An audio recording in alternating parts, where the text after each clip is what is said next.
Hello. Oh, nope, not yet. There we go. There we go. Now we're live.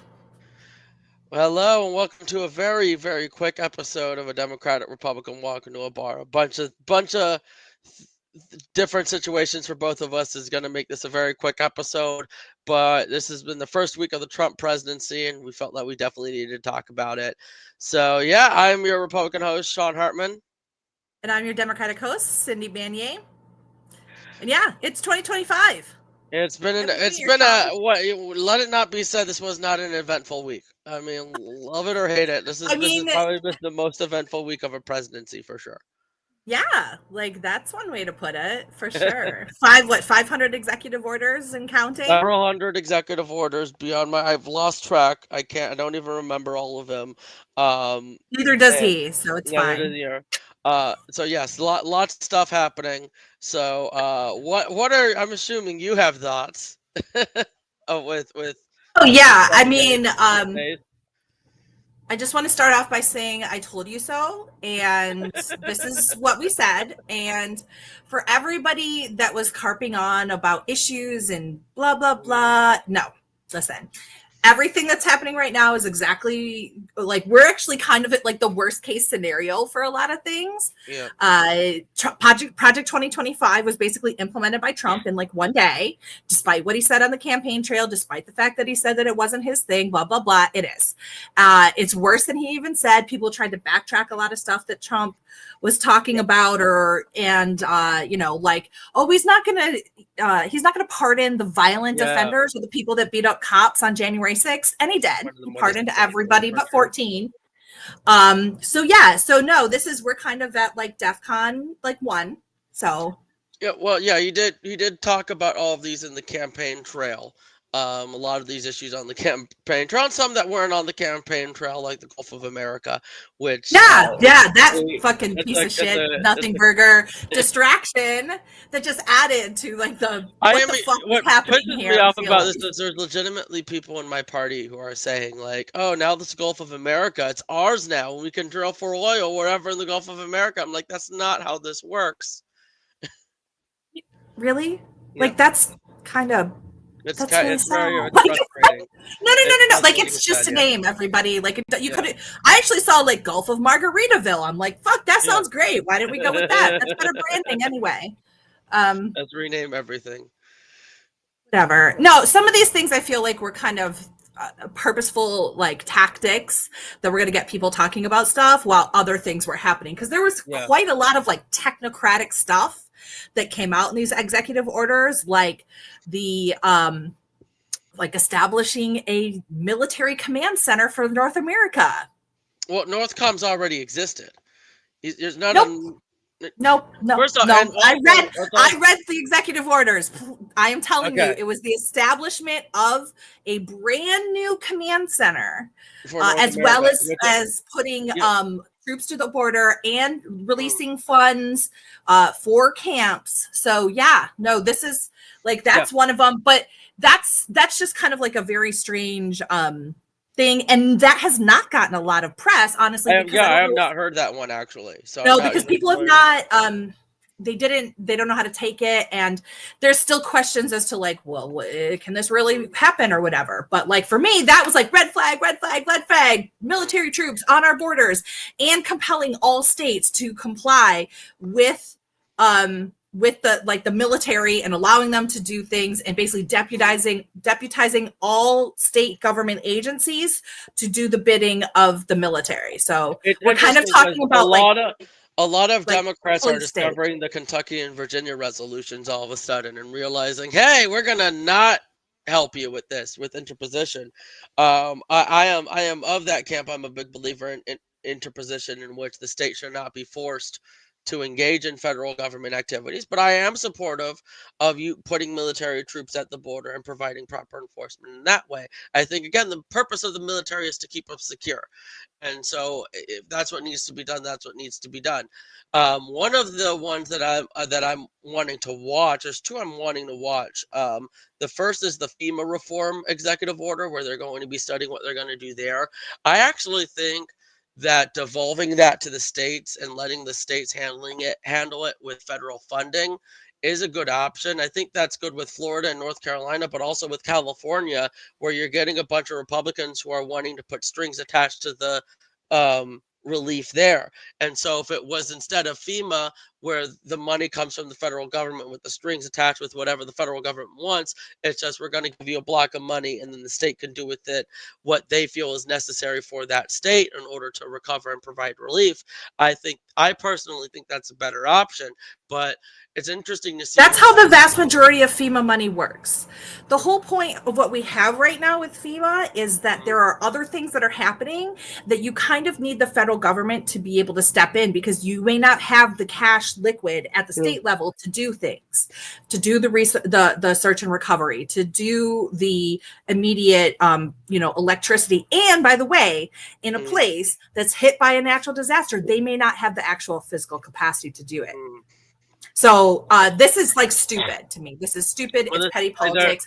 This is why this is why they need to study it first to figure out what reforms need to be done, if any. Again, so I'm always supportive of looking into ways to reform. Yeah, fantastic. So ending birthright citizenship was already thrown out, already on the table. That was very concerning. That one is going to probably go to the Supreme Court, which I think is where it's going to go.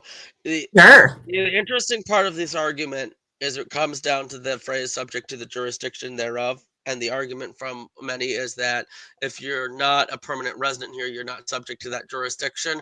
I would argue that if you're being arrested by U.S. authorities, you are under the jurisdiction. And I have a feeling that this is going to be, again, this isn't a liberal judge that said this was unconstitutional. This is a Reagan judge. And I can really see this being. Let's be clear: there is no one except for a handful of ultra-conservative jurists that believe that this does not apply. This could be a 9-0 vote against. I honestly, I would love to see that, because that actually might bring some, possibly an 8-1 faith back into the Supreme Court. But no one has faith that the Supreme Court is not going to just do what Trump wants. What I do. No, they've gone against Trump many times. Many of Trump's justices have gone against him on a few different issues. So yes, I 100% think that they. I mean, but they're also the Federalists. So we're actually that's a good thing to keep in mind. It's not just Trump. They're actually beholden to the far libertarian wing that has been funding the conservative movement for years. That actually, by the way, and I want to put some context for folks on why the birthright citizenship thing is a big deal and why it's actually been a target of the Federalist Society for a long time. So I don't have faith that the Supreme Court is gonna rule in favor of the Constitution here. Is that because that doctrine has come in, and a lot of people who are believing in this far right ideology in terms of libertarian believe in the freedom of property. And one thing that they really want to go back to is the ability to do whatever on your property and with your property, and that property includes people. So ending birthright citizenship, let's remember why the 14th Amendment happened. The 14th Amendment happened to enshrine and enfranchise the children of people who were brought here as slaves, as American citizens, with the rights and responsibilities thereof. And that's why it's here. So that's actually the end goal. Okay, I'm going to go ahead and put that out there just so everybody can understand what the end goal here. The end goal is to actually disenfranchise Native Americans, undocumented people of any stripe, as well as Black Americans. Okay, to go all the way. Yes, I am. I'm going to go there because I've researched and studied this extensively over the past year. I've heard, and that's the point. That is the point, and that's where we're going. And how actually, are they we're going to really disenfranchise Black citizens? How would they disenfranchise United States citizens? The whole point, because they're already talking about how it doesn't enfranchise Native Americans as well. And if Native Americans aren't enfranchised, which I think actually, then guess what? Next step is Black Americans who are the children and the grandchildren and the great grandchildren of the enslaved. Yes, we are. All these people who are making this argument actually made the argument that you made, which is the 14th Amendment was there for slaves. Their argument is that because it was there to free the slaves and to deal with the children of slaves, it wasn't meant for immigrants. So the general consensus is that it is for slaves. So no African-American children of slaves are not going to be included in this. This is not a repeal of the 14th Amendment. If for whatever reason it Not? it gets sanctioned by the Supreme Court, which again, I do We'll not think see. it will. I do not think it will. But We'll anyway, see. that I think I've heard the Native American part, which I think honestly hurts the argument more than it helps. But I think you're stretching really far for that one. I am But literally talking about there are people within the confines of the Federalist Society who have been taking aims at birthright citizenship for this reason. that I believe. This is not this. I did not make this up. Okay, like this. You're saying that there are people in the Federalist Society who want to bring back chattel slavery. Yes, that is actually the point, because they want to have an unexhaustible those documents or those reports of those Federalist Society people. Listen. Go ahead. You can go to my Instagram and look at all of my top 2025 reads. Go ahead and read them. My top 2025 reads, because there's a heck of a lot in there about what the point of all of these. Because keep in mind that most of these judges have been put in place not necessarily by mainstream Republicans, but by Federalist Society supporters. And who's been supporting the Federalist Society? The Koch brothers, all of these major investors along the way with this far right liberal, really extreme libertarian ideology. Okay. And that's what it leads back to. And I hate that I have to say that, because I do understand how many steps people feel we are away from that. But I think with the step on this birthright citizenship, we're actually a lot closer than people think we are. Again, anyway, next, what's your favorite? What's my favorite? Again, the Afema was my main favorite. The one I'm monitoring though is TikTok, and I think this is on a broader issue where I am starting to get a bit concerned that Trump might soften himself on China. His first foreign trip is going to be to China, where Xi Jinping is going to roll out the red carpet, and Trump, we all know, is very susceptible to flattery. Flattery is very susceptible to flattery. Same thing happened last time. And this negotiation with TikTok, the stance he's trying to take, that's probably my friend telling me we have to go. But this position that he's taking, where it's a 50-50 split, I think, causes, it's just a giveaway to China. I agree. And I think TikTok's a distraction, but I think that Trump is an idiot. I also think that what we did with TikTok was the wrong way to go. I mean, the real issue is they're collecting our data, but all of the companies are collecting our data. So we need universal regulation on data privacy. I mean, I would love to not see us live in a police state. That would be super cool. That would be nice too. All right. I would love to see that, and I would also love to not have camps on our border and mass deportation, although people are very excited about that, as you can tell by the amount of threats I'm getting on my Facebook page right now. Because I posted about ICE being spotted in Palm Beach on Fort Myers, and all the people are really pissed about that. Let them. You deserve to be warned. All right, I gotta get going. So this has been a Democrat and Republican walk into a bar. We might be at a bar soon, by the way, guys. So, but I'll let Cindy handle that. We're still working that out. All right, Sean, enjoy. All right. Yes, so that was just a very brief little look into the executive orders. Clearly, Sean and other Republicans are very excited. But I think that ultimately the reality of how these things play out is yet to be seen. We're getting this huge deluge of the executive orders coming in. And personally, I think that is a strategy to keep people from really diving into a whole lot of them.